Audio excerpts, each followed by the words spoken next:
What's up, everyone? Once again, my name is Matt, and welcome back to Let's Play The Legend of Zelda: The Wind Waker HD. In the last episode, we collected all the treasure charts, and in this episode, well, we're going to use those charts to collect treasure from the bottom of the seas, so let's get going. Now, to preface this episode, the entire thing is going to be done in post-commentary. The reason for that is because, well, this entire side quest took me over an hour and a half to record, so what I had to do in editing to speed it up and make it go by quicker was cut to where all the treasures actually were and me picking them up. So to give you guys some context, this is treasure chart number 1. It's located at the private oasis, and it's going to give us 200 rupees. I'm basically going to tell you where we are, what chart I'm using, and what we're going to get every time we get to a new location, just so you guys don't get lost. Plus, I used 5 treasure charts in the last episode to get some extra rupees, so of course we will be skipping those ones, but if you're still following this as a guide, you'll be able to follow along easily enough. Now, this is treasure chart number 2. We're back on Rock Spire Isle. This is actually where we started out the episode, but again, I'm doing these in order, so I had to come back here. And now from this treasure chest, we're going to get a piece of heart. Now, I believe in the last episode I said I was going to get all, if not most, of the pieces of heart, and that's kind of true, but I did miscount. There's actually 2 more pieces of heart that we have to collect outside of these treasure charts, so we're not going to get a full life meter just yet, but we probably will do that in the next episode. This is treasure chart number 3. We're on Eastern Fairy Island currently, and the treasure is going to be, wait for it, still gotta build up suspense, it's 200 rupees. We're kind of at the point in the game now where collecting things is a really big deal, and the treasure charts are kind of like the longest collection side quests, well, at least in Wind Waker HD, so it makes sense to do it now and just get out of the way. This is treasure chart number 4. We're on Southern Fairy Island, and from this treasure, we're going to get, wait for it, a piece of heart, and check it out, that completes another heart container. Cool, only 3 more left. But like I said, there's 2 more out there that we have to collect. I already know where they are. I know which ones we need to collect. So we'll probably get them in the next episode. And then we'll have a completed life meter. And anyone who's played Zelda knows that that pretty much means we're almost done with the game. This is treasure chart number 5 on Thorn Fairy Island. And it again is going to be another piece of heart. So after we collect all these treasures, we'll pretty much have full wallets and an almost full life meter, which means the only thing left to do is kind of main story stuff, which I'm actually looking forward to because, well, I really like the ending of this game. It's just really, really cool, so I'm excited to get to that. Anyways, right now we are looking for treasure chart number 6. This is 6 Eye Reef. Yeah, unfortunately, all the cannons and boats inside the reefs respawn, so it does make collecting some of the treasures a little bit more obnoxious than they need to be, but for the most part, you should be able to sail in and sail out without too much of a problem. Anyways, we're getting 200 rupees from treasure chart number 6, so now that we got that, let's get out of here and head towards the next treasure. Oh, and I'm pretty sure I actually made mention of this in the last episode as well, but they added 5 extra treasure charts in Wind Waker HD, so treasure chart 42 through 46 are Wind Waker HD exclusive, so if you're following along and playing on the GameCube, just don't worry about that part. This is treasure chart number 7, and we are on Star Island, picking up another silver rupee. Awesome. Anyways, besides adding 5 new charts, they actually adjusted the value of at least one of the original charts. I'm not sure if they adjusted the value of more than that, but the chart that you collect from Windfall Island, I know they actually increased. Anyways, we are getting treasure chart number 8 on Western Fairy Island, and this is going to be for 200 rupees. Now, we're going to jump directly to chart number 11 because we got 9 and 10 in the last episode to get more rupees. So, if you'd like to know which islands you have to go to pick up those charts, for number 9, you'd want to go to Horseshoe Island, and for number 10, you'd want to go to Tingle Island, and both of those treasure charts will give you 200 rupees. Anyways, we're picking up treasure chart number 11 on Crescent Moon Island, and this will give us a piece of heart. If there's one good thing from this side quest, it's that it allows you to explore the land a little bit more and lets you learn the layout before like the final collection side quest. Because like I said, there's still more to collect in this game. It's not as long, but it still does require you to backtrack to a few different locations and pick a few different things up. We're getting treasure chart number 12 right now. This is on 5 Eye Reef, and we're going to be picking up, wait for it, 200 rupees. At least we're getting a ton of money. That's always a good thing too. Although they actually did lower the amount of money that you do need to, you know, finish one of the last quests of the game. So, I mean, that's a good, like, improvement over the original. But, all this money that we're collecting, we probably won't have time to spend. But at least we have it, just in case, you know, we want to, like, stockpile on potions or other things that we might need. So, this is treasure chart number 13. We're on Overlook Island. And this is actually going to give us a specialty chart. Now, the specialty charts we don't actually need since we kind of already covered most of their stuff. But this is the secret cave chart. Now, we might actually have some use for that still, technically, since there's a few things that we, you know, have to collect. But for the most part, they're not really that useful. This is treasure chart number 14. And see if you can guess where we are, guys. Yeah, we're at the Tower of the Gods. And this treasure is going to give us 200 rupees. One thing that I do like about like this treasure chart side quest is pretty much every square has a treasure in it, and the squares that don't, I'm pretty sure they actually contain a treasure of a different variety. I'm not entirely sure on that though. That's just like my mind wanting to think that, because it'd be really, really cool if like Nintendo planned all of that out. I mean, I really wouldn't be surprised if they did plan it all out, considering this is a Zelda game and it's a pretty popular franchise, so it would make sense. But yeah, whatever. Enough about like game design and crap like that. We're picking up treasure chart number 15 now on Angular Isles, and this is a piece of heart. I love getting piece of hearts, man. It's so much fun.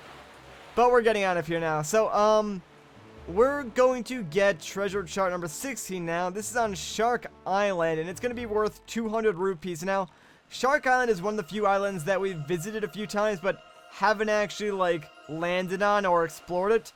But we will be doing that soon, because it does play a pretty big role for some upcoming, like, side quests that we need to complete in order to, you know, continue on with the main story stuff. So I guess that actually doesn't make it a side quest then at all. That makes it a main quest. But yeah, whatever. That's just technicalities at that point. Doesn't even matter. The next treasure chart that we're gonna pick up is number 17, and this is on the Ice Ring Isle. Again, it is going to be worth 200 rupees. Oh, and just in case I haven't made myself clear, collecting all of these treasure charts is completely optional. You don't actually have to if you don't want to, although I would recommend at least getting all the charts that give you pieces of heart, because it's pretty dang easy.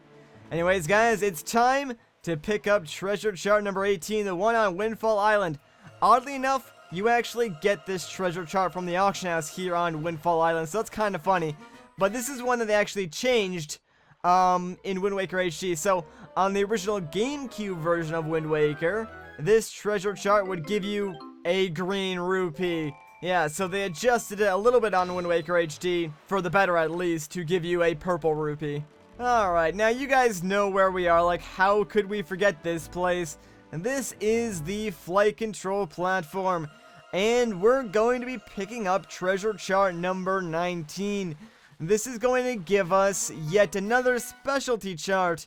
Now, like I said before, these specialty charts this late into the game really are kind of useless, but this is the Island Hearts chart, so this would help you find, like, pieces of heart that are on islands throughout the Great Sea and stuff like that. It is pretty useful, although this late into the game, not so much.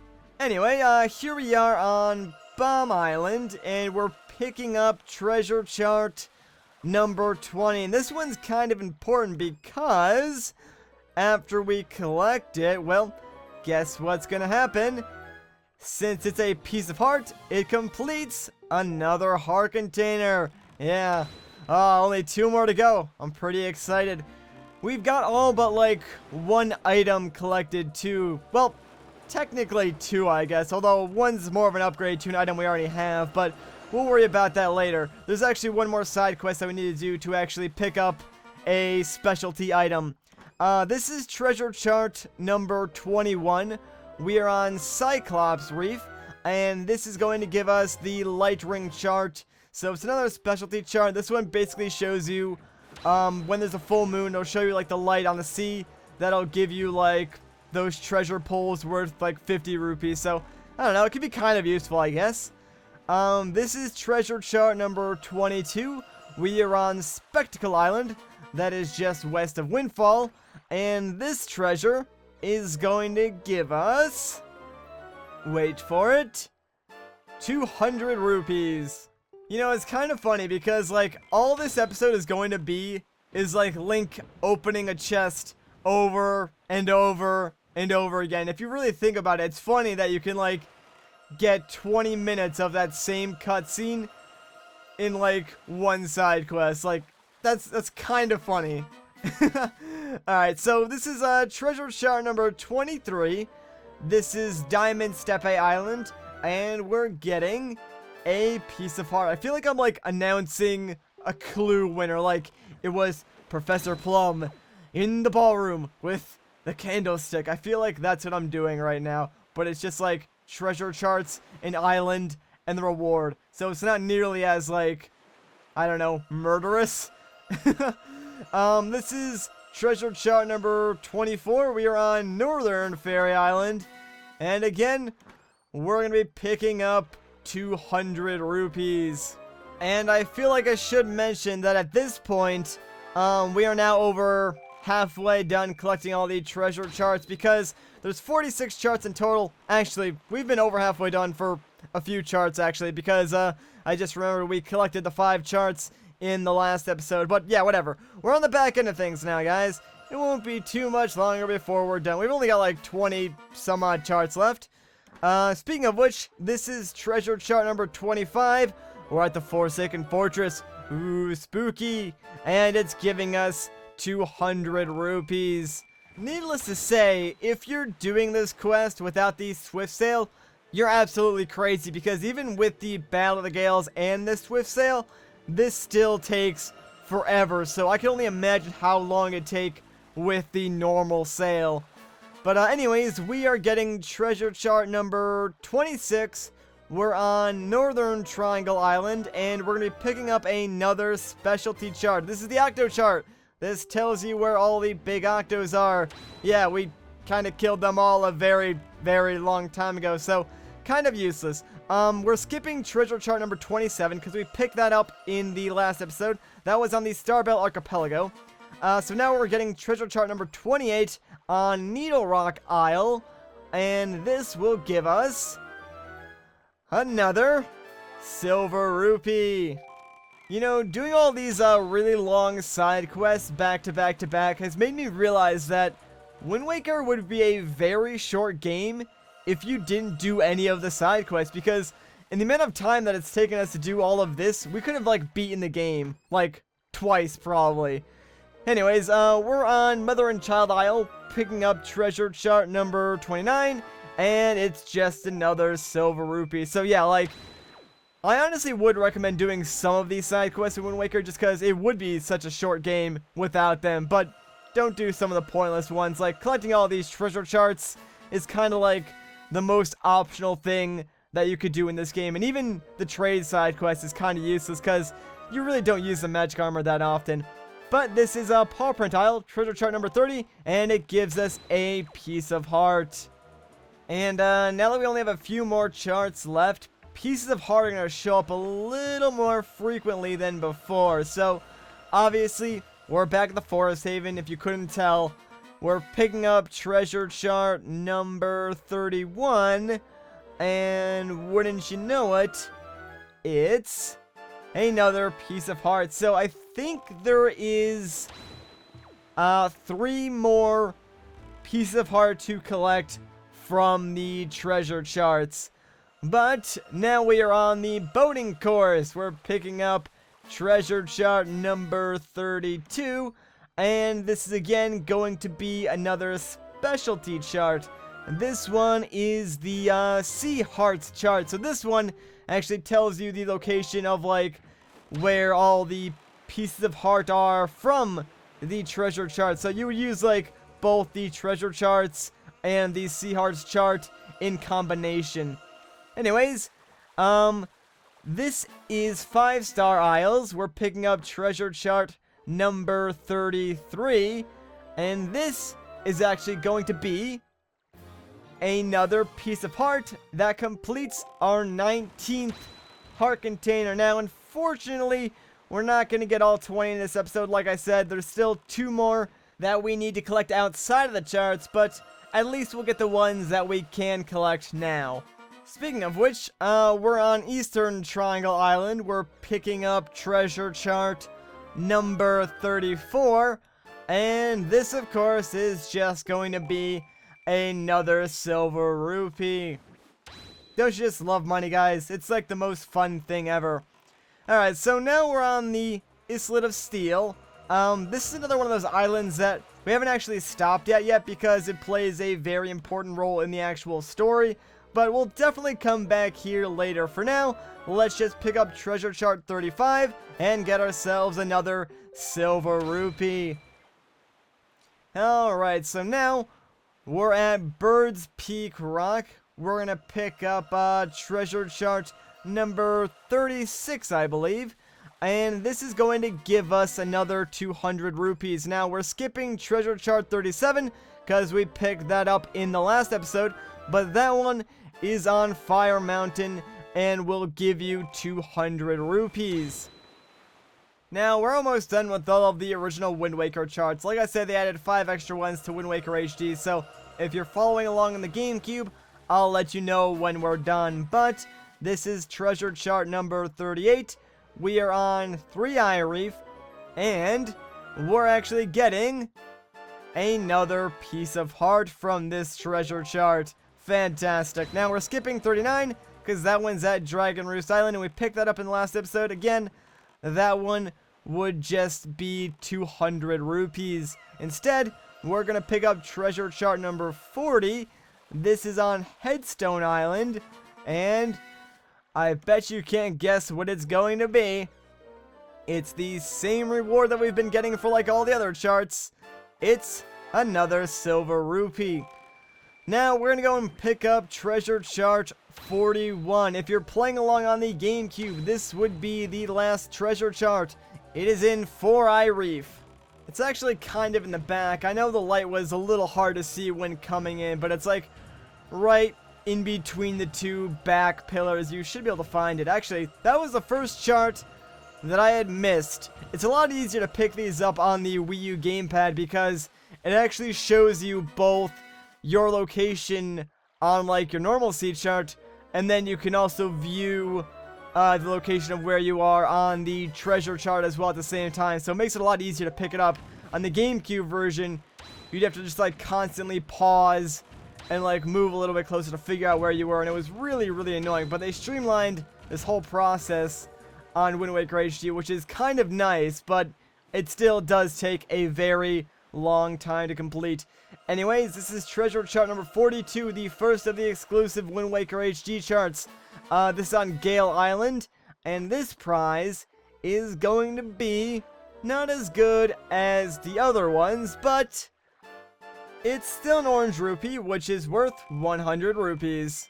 And I mean, for the most part, all of the Wind Waker HD exclusive treasure charts aren't that interesting. They don't give you anything too special, but as you can tell, we are back on Outset Island, our home island. We're picking up treasure chart number 43, and again, this is just going to be another orange rupee. For the most part, that's basically what all of the Wind Waker HD exclusive charts are. So now, we are on Southern Triangle Island.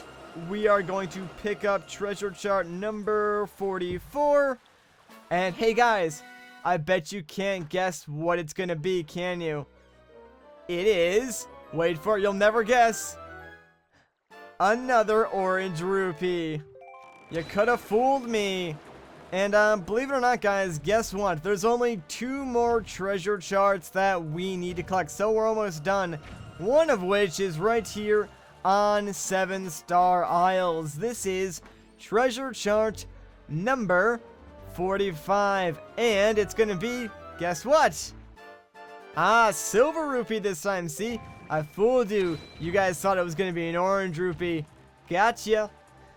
And last but not least, treasure chart 46. It's inside of 2-Eye Reef, and it is, well, they kind of saved the best for last. This treasure chart is going to be a piece of heart. So there we go. We've gotten all 46 treasure charts in Wind Waker HD. Oh man, did that take forever. But we're finally done, and now we have a crap ton of money and almost all of the heart containers in this game. Like I said, we'll probably collect those last 2 pieces of heart in the next episode. For now, what do you say we teleport back to Windfall Island? I don't really want to do anything there, but it seems to be my go-to place when ending off an episode, and this did take us quite some time to complete, so I think I'm going to call the episode here. If you enjoyed this video, a like rating would be greatly appreciated. If you want to see more, consider subscribing. But once again, guys, my name is Matt. Thank you so much for watching, and I'll catch you in the next one.